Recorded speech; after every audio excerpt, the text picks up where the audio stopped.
نحمده ونصلي على رسوله الكريم اما بعد اعوذ بالله من الشيطان الرجيم من حمزه ونفخه ونفثه بسم الله الرحمن الرحيم وانذر عشيرتك الاقربين. عزیز طلبہ، اساتذہ کرام، معلمات، مدرسات، اللہ رب العالمین کی حمد و ثنا، کبریائی بڑائی کہ اللہ رب العالمین نے ہمیں اس دار فانی کے اندر پیدا فرمایا، اور پیدا کرنے کے بعد ہم کو یوں ہی ضلالت، گمراہی، بے راہ روی پر نہیں چھوڑ دیا، بلکہ ہمیں سیدھی راہ پر گامزن کرنے کی خاطر اللہ رب العالمین نے اس دنیا کے اندر بے شمار انبیاء کرام کو مبعوث فرمایا۔ انہی انبیاء کرام میں سے ہمارے آخری نبی محمد صلی اللہ علیہ وسلم کی ذات گرامی ہے، جن کے اوپر ہزاروں ہزاروں درود و سلام ہو، اللہم صلی علیہ، اللہم بارک علیہ۔ عزیز طلبہ، ہم لوگ بہت دنوں سے اللہ کے نبی صلی اللہ علیہ وسلم کی سیرت کے تعلق سے بہت ساری باتیں سن رہے ہیں، اور بہت ساری باتیں سنی بھی ہیں، اور انشاءاللہ العزیز آگے سنیں گے بھی۔ اللہ کے نبی صلی اللہ علیہ وسلم آخری نبی بنا کر کے اس دنیا کے اندر بھیجے گئے۔ اب اللہ کے نبی کے بعد کوئی نبی آ سکتا ہے؟ نہیں آ سکتا ہے۔ اگر کوئی نبوت کا دعویٰ کر رہا ہے تو جھوٹا، وہ کاذب ہے۔ اللہ کے نبی صلی اللہ علیہ وسلم نے پہلے ہی لوگوں کو بتلا دیا ہے، صحابہ کرام کو، امت کو بتلا دیا ہے کہ میرے بعد بہت سارے لوگ آئیں گے نبوت کا دعویٰ کرنے والے، بہت سارے لوگ نبوت کا دعویٰ کریں گے، لیکن میرے بعد کوئی نبی نہیں آ سکتا ہے، میرے بعد کوئی نبی نہیں آئے گا، لا نبی بعدی۔ اللہ کے نبی صلی اللہ علیہ وسلم نے حضرت عمر فاروق کو خطاب کرتے ہوئے فرمایا کہ اگر کوئی میرے بعد نبی ہوتے تو حضرت عمر فاروق ہوتے، لیکن اللہ کے نبی کے ذریعہ سے نبوت کے دروازے کو بند کر دیا گیا ہے، اب کوئی بھی نبی نہیں آ سکتا ہے۔ تو اگر کوئی آدمی آپ لوگوں کے سامنے یہ دعویٰ کرے کہ میں نبی ہوں تو آپ اس کی بات مانیں گے؟ کیونکہ وہ جھوٹا ہے۔ کیا ہے؟ وہ جھوٹا ہے۔ نبوت کا دروازہ اللہ کے نبی صلی اللہ علیہ وسلم کے ذریعہ سے جو خلا تھا، اس کے اندر، جو اس گھر کے اندر خلا تھا، وہ پر کر دیا گیا ہے۔ جیسے کہ میں نے مثال سے بتلایا تھا کہ اللہ کے نبی صلی اللہ علیہ وسلم نے اپنے نبوت کی ایک مثال دی تھی۔ کیا مثال دی تھی وہ؟ کہ ایک آدمی نے گھر بنایا۔ ایک آدمی نے کیا بنایا؟ ایک گھر بنایا، بہت خوبصورت گھر بنایا۔ اس کے اندر ایک اینٹ کی جگہ چھوڑ دی۔ لوگ آتے ہیں، اس گھر کو دیکھتے ہیں اور کہتے ہیں گھر تو بہت خوبصورت ہے، لیکن یہاں پر ایک اینٹ رکھ دی جاتی تو اور خوبصورت ہو جاتا، گھر مکمل ہو جاتا۔ اللہ کے نبی صلی اللہ علیہ وسلم فرماتے ہیں کہ میں وہی اینٹ ہوں، اس کے ذریعہ سے نبوت کے دروازے کو بند کر دیا گیا ہے، اس گھر کو مکمل کر دیا گیا ہے۔ اب کوئی بھی نبی قیامت تک نہیں آ سکتا ہے۔ اللہ کے نبی صلی اللہ علیہ وسلم آخری نبی بنا کر کے بھیجے گئے۔ یہ بات معلوم ہو گئی۔ اب دوسری چیز یہ بات معلوم کرنا ہے کہ جیسے نبی آتے تھے تو نبی سب سے پہلے لوگوں کو دعوت دیتے تھے، اللہ رب العالمین کی دعوت دیتے، دین اسلام کی دعوت دیتے، اور اللہ کی عبادت کی کیا کرتی؟ دعوت دیتے۔ لیکن جیسے جیسے زمانہ گزرتا تو ہر آدمی کو معلوم ہے کہ زمانہ گزرتے ہی کچھ نہ کچھ خلل پیدا ہو جاتا ہے، کچھ نہ کچھ خرابی پیدا ہو جاتی ہے۔ پھر نبی آتے تھے، اور پھر نبی آ کر کے ان کو سدھارتے تھے، ان کے اندر جو بدعات اور خرافات پیدا ہو جاتی اس چیز کو سدھارتے تھے۔ اللہ کے نبی صلی اللہ علیہ وسلم کے بعد کوئی نبی قیامت تک آنے والے ہیں؟ نہیں ہے۔ تو امت کے اندر کچھ نہ کچھ بگاڑ تو پیدا ہوگا کہ نہیں؟ ارے زمانہ جیسے جیسے گزرتا ہے کچھ نہ کچھ دین کے اندر خرافات اور بگاڑ پیدا ہوتا ہے کہ نہیں؟ تو کس چیز کے ذریعہ سے ہم اس کو سدھاریں گے؟ کس چیز کے ذریعہ سدھاریں گے؟ ہاں، کس کے ذریعہ سے؟ قرآن اور سنت سے، اللہ کے نبی صلی اللہ علیہ وسلم کی سنت سے، اللہ کے نبی صلی اللہ علیہ وسلم کی باتوں سے، اللہ کے نبی صلی اللہ علیہ وسلم کے عمل سے، اللہ کے نبی کے سامنے کوئی صحابی کیے اس عمل سے۔ تو قیامت تک نبی آنے والے نہیں ہیں، لیکن اللہ کے نبی نے بتلا دیا کہ اگر دین کے اندر کوئی رکھنا پڑ جائے، دین کے اندر کوئی خرابی پڑ جائے، دین کے اندر کوئی بدعت ایجاد ہو جائے، دین کے اندر کوئی شرک پیدا ہو جائے، دین کے نام پر کوئی نئی چیز پیدا ہو جائے تو اللہ کے نبی فرماتے ہیں کہ اس کو سدھارنے کا دو اصول میں تمہارے درمیان چھوڑ کر کے جا رہا ہوں. کتاب اللہ کی کتاب کے ذریعے سے اس دین کو سدھارنا ہے, اور میری سنت کے ذریعے سے, اللہ کے نبی کی احادیث کے ذریعے سے اس چیز کو کیا کرنا ہے, سدھارنا ہے. تو معلوم ہو گیا, یہ نقطہ معلوم ہوا کہ اللہ کے نبی کی بات کوئی نبی نہیں آ سکتے. ہم کیسے سدھاریں گے اس دین کے اندر؟ اگر خرابی پیدا ہو جائے تو کیسے سدھاریں گے؟ قرآن اور حدیث کے ذریعے سے. تو اسی وجہ سے اللہ کے نبی نے فرمایا کہ میں تمہارے درمیان دو چیز چھوڑ کر کے جا رہا ہوں, جب تک تم مضبوطی سے دونوں چیزوں کو پکڑ کے رکھو گے کوئی تم کو گمراہ نہیں کر سکتا ہے, کوئی تم کو کیا ہے, دین سے ہٹا نہیں سکتا ہے. تو بہت سارے لوگ اس زمانے میں, یوٹیوب کا چینل ہے, یوٹیوب کا زمانہ ہے, جو جتنا جانتا ہے اتنا اس کے اندر چھوڑ دیتا ہے. ہم لوگ کیا سوچتے ہیں کہ اس کے پاس بہت سارا علم ہے, حالانکہ اتنا علم ہے اس کے پاس, کیا ہے, اتنا علم ہے. اگر ایک حدیث معلوم ہے وہی اس کو چھوڑ دیتا ہے, وہ دو حدیث معلوم ہے اس کو چھوڑ دیتا ہے. بہت سارے لوگ تو ایسے ہیں جن کو قرآن پڑھنا نہیں آتا ہے, جن کو حدیث کا ایک عبارت پڑھنے نہیں آتی ہے, وہ لوگ بھی کیا کر رہے ہیں, اس کے بھی فالوور بن رہے ہیں لوگ. اور بہت سارے لوگ نبوت کا دعویٰ کر رہے ہیں اس زمانے میں, بہت سارے لوگ نبوت کا دعویٰ کر کے لوگوں کو گمراہ کر رہے ہیں. بہت سارے لوگ بول رہے ہیں کہ میں مسیح ہوں, بہت سارے لوگ بول رہے ہیں کہ میں نبی ہوں, بہت سارے لوگ بول رہے ہیں کہ میں بھی اللہ کا پیغمبر ہوں, اور لوگوں کو گمراہ کر رہے ہیں. تو ان چیزوں پر دھیان نہیں دینا ہے, ان پر گمراہ نہیں ہونا ہے. اللہ کے نبی نے بتلا دیا ہے کہ میرے بعد کوئی نبی نہیں آ سکتا ہے, میرے بعد کوئی نبی نہیں آ سکتا ہے, آخری نبی کیا ہوں, میں ہوں. اور اس پر ایمان رکھنا, یقین رکھنا, یہ دین اسلام کی ایک بات ہے, یہ ایمان کی بات ہے. اتنی بات سمجھ میں آ گئی. دوسری چیز یہ سمجھانا ہے کہ بہت سارے لوگ یہ سوچتے ہیں کہ دین اسلام جو دین ہے, توحید ہے, اللہ کے نبی لے کر کے آئے. کتنے لوگ یہ سمجھتے ہیں, بہت سارے لوگ یہ سمجھتے ہیں کہ توحید جو ہے اللہ کی وحدانیت, اللہ رب العالمین کی وحدانیت, اللہ کی عبادت کی دعوت اللہ کے نبی نے سب سے پہلے دی. دین اسلام سب سے پہلے اللہ کے نبی لے کر کے آئے. نہیں, دین اسلام اللہ رب العالمین نے, اللہ کی وحدانیت اللہ رب العالمین نے حضرت آدم علیہ السلام کو دے کر کے بھیجی تھی. آدم علیہ السلام کے زمانے میں 100 سال تک صرف اللہ کی عبادت ہوتی تھی. حضرت نوح علیہ السلام کے زمانے میں شرک پیدا ہوا, بدعت پیدا ہوا, خرافت پیدا ہوا, تب نبی بھیجے گئے اور تب انبیاء کرام کے ذریعے سے اس دین کی تجدید کی گئی. اللہ کے نبی صلی اللہ علیہ وسلم جو مکہ کے اندر مبعوث کیے گئے تو دین ابراہیمی کی دعویٰ کرنے والے تھے. وہ لوگ کس کی دعویٰ کرنے والے تھے؟ دین ابراہیمی کے. اور ابراہیم علیہ السلام اللہ رب العالمین کے نبی تھے, اللہ کے پیغمبر تھے. تو دین کے اندر جو کوئی خرابی پیدا ہو جاتی تو انبیاء کرام آ کر کے اس کو سدھارتے تھے, اس کو کھرچتے تھے. اس کے اندر جو شرک اور بدعت پیدا ہو جاتی تھی اس کو ٹھیک کرتے تھے.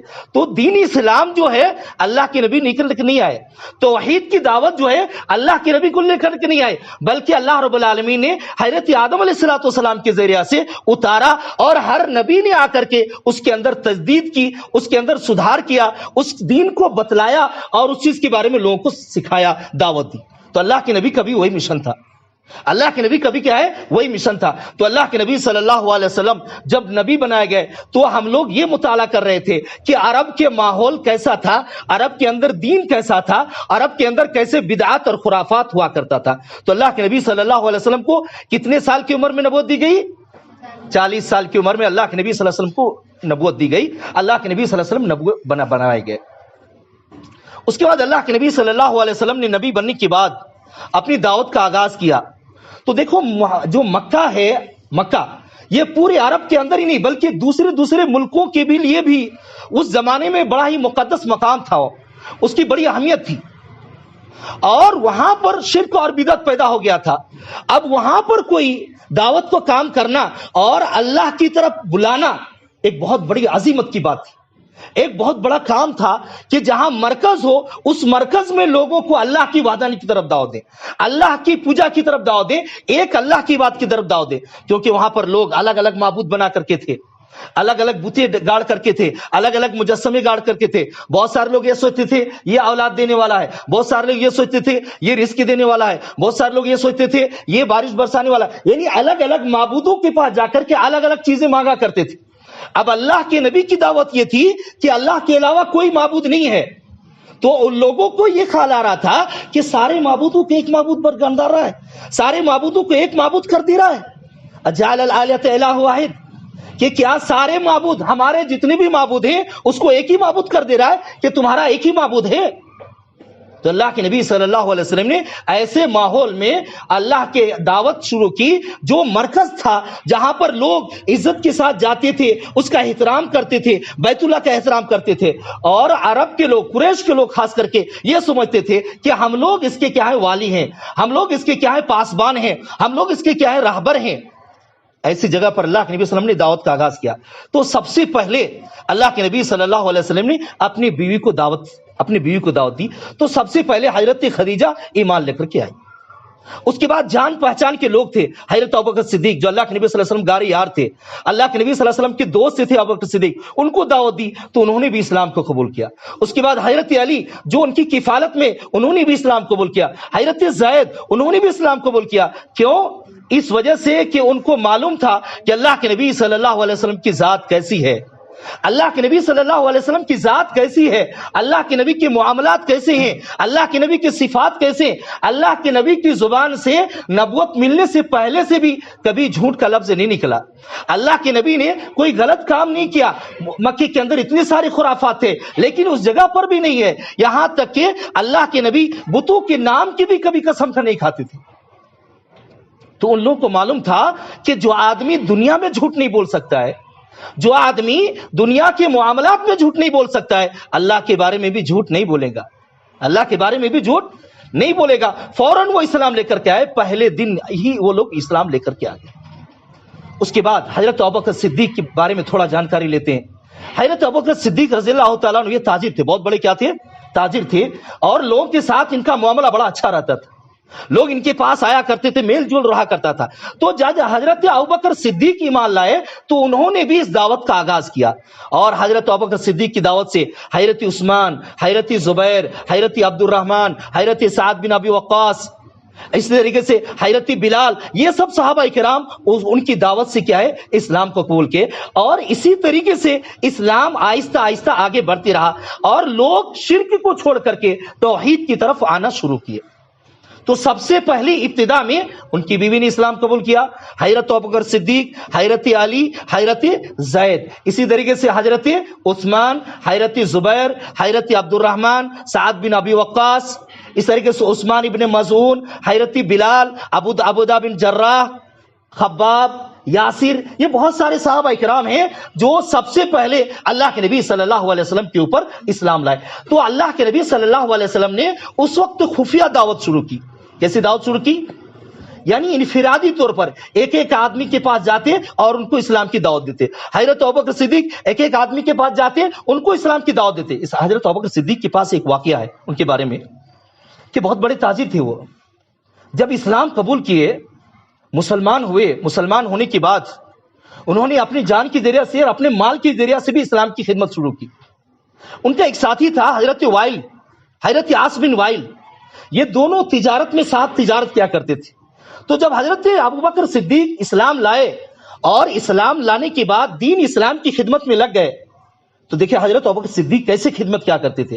حضرت بلال رضی اللہ تعالیٰ عنہ جب اسلام لائے، اسلام قبول کیے، تو ان کا مالک بلال ایک غلام تھے۔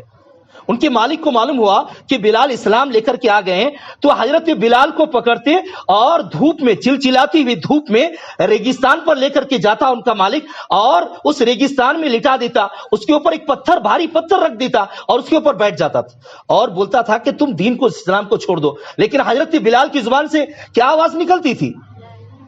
اللہ واحد۔ کیا آواز نکلتی تھی؟ اللہ ایک ہے، اللہ احد، اللہ ایک ہے، اللہ کی وحدانیت کی بات نکلتی۔